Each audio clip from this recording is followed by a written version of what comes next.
New generation है electricity generation से, उसको तो देने के बाद में जनता को उसके बाद भी पैसे बचते हैं कि आप अलग से लोगों के लिए और उसको बेनिफिशियल बना सको। तो रोकेंगे नहीं और ज्यादा करेंगे। बल्कि लोगों के मन में एक आशंका भी है कि जब भी कोई भी चीज फ्री में मिलती है तो उसमें एक स्टार लगा होता है और लिखा होता है कंडीशन सप्लाई। जैसा दिल्ली में लोगों ने देखा कि 200 यूनिट तक अगर आप बिजली इस्तेमाल करते हैं तब तो बिजली का बिल फ्री है, उससे ऊपर करते हैं तो आपको चार्ज देना पड़ेगा। तो कहीं कोई कंडीशंस तो अप्लाई नहीं है या फिर फ्री है तो फ्री है? नहीं, 300 यूनिट बिजली हमने बोल रखा है। हाँ। ऐसा नहीं हो सकता कि घरों में एसी चले।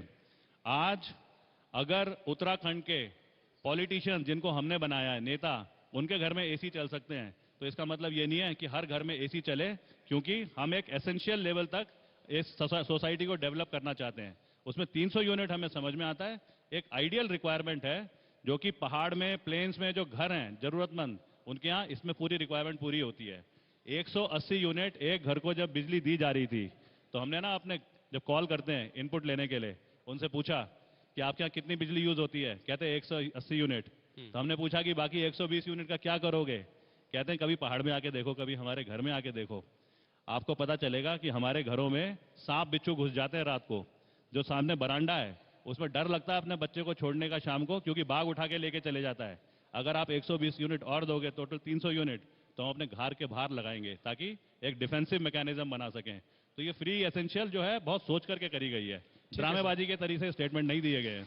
लेकिन आर्थिक मामलों के जानकार ये कह रहे हैं कि उत्तराखंड की अर्थव्यवस्था इतनी मजबूत नहीं है कि कोई भी पार्टी सत्ता में आए और ये कहे कि हम ये चीज फ्री में देंगे और उस पर जनता बहुत आसानी से यकीन कर ले। ऐसा है क्या कि अर्थव्यवस्था इतनी मजबूत है कि आप आएंगे तो ये सब कर पाएंगे, या पहले अर्थव्यवस्था को मजबूत बनाएंगे तब करेंगे?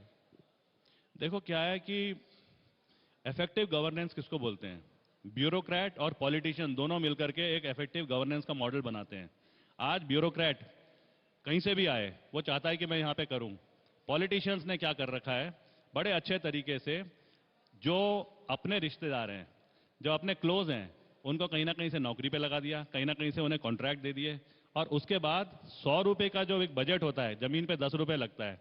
मैं तो कहता हूं अगर इस भ्रष्टाचार वाली जो बात है ना, और मैं प्रीव्यू हूं इस चीज का, और इसीलिए मैं पॉलिटिक्स में आया हूं on deputation from Indian army on retirement, नहीं तो ये मेरा फील्ड नहीं था। मैं कहता हूं अगर 100 रुपए की चीज 50% भी हम रिड्यूस कर दें करप्शन, बजट तो अपने आप डबल हो जाता है। ये तो कहने की बात है कि हमारा बजट तो नेगेटिव में चल रहा है।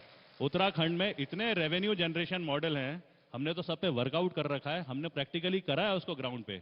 और अगर उसे प्रैक्टिकली ग्राउंड पे करा है तो हमें पता है जब एफिशिएंसी हमारी अपनी थी खाली तब करा, जिस दिन पावर में आएंगे वो तो 100 गुना और ज्यादा करेंगे हम। अच्छा, उत्तराखंड में बीजेपी और कांग्रेस की जड़ें बहुत मजबूत हैं। अभी तक मुकाबला यहां पर सिर्फ बीजेपी वर्सेस कांग्रेस ही रहा है। अब आप लोगों ने एंट्री ली है, कितना आसान और कितना चुनौतीपूर्ण है इतनी पुरानी पार्टियों से टक्कर लेना? कुछ नहीं है, डेटा सामने है। 100 साल पुरानी है पार्टियां। 21 साल हो गए उत्तराखंड को। मेरे को कोई बीजेपी का, कोई कांग्रेस का, मेरे को पर्सनली, मैं डिबेट में बैठूंगा, मेरे को ये बोल दे कभी उन्होंने एक अच्छा स्कूल कैसे तैयार करते हैं इस 21 साल में, कभी उस बारे में बात करी है? खाली ये छोड़ करके कि बोला जाए, कभी किसी ने बात करी है कि वाकई में हम किस तरीके से यहाँ पे हेल्थ के मॉडल लेके आ सकते हैं? कभी उनकी समझ में आया है कि वाकई में रोजगार कैसे प्रोवाइड करा जा सकता है? अभी धामी जी जब आए पावर में, उन्होंने डिक्लेयर करा हम 22,000 23,000 वैकेंसीज क्रिएट करेंगे, मतलब उनको एम्प्लॉय करेंगे। वैकेंसीज तो थी, लड़के वैसे ही बैठे हैं। गांधी पार्क का नाम मोहनदास करमचंद गांधी जो नाम से मोटिवेटेड एक नाम दिया उस पार्क को, वहां पे सारे हड़ताल वाले बैठते हैं। मतलब ये कौन सा सिस्टम है? 100 साल में ये पार्टीज जो अपना सिस्टम बना चुकी है नहीं कर पाई। आम आदमी पार्टी को देखो, 12-13 साल पहले इंडिया अगेंस्ट करप्शन एक आंदोलन हुआ। उस आंदोलन से समझ में आया कि अगर वाकई में आपको चेंजेस लाने हैं तो चेंजेस लाने के लिए आपको पावर में आना पड़ेगा।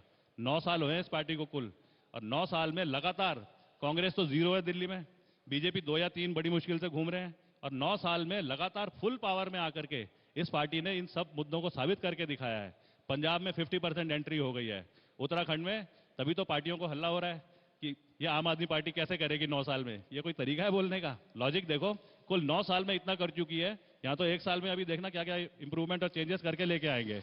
कल बीजेपी के कुछ नेताओं से बातचीत हो रही थी, हमने पूछा उनसे कि आम आदमी पार्टी की क्या स्थिति रहने वाली है।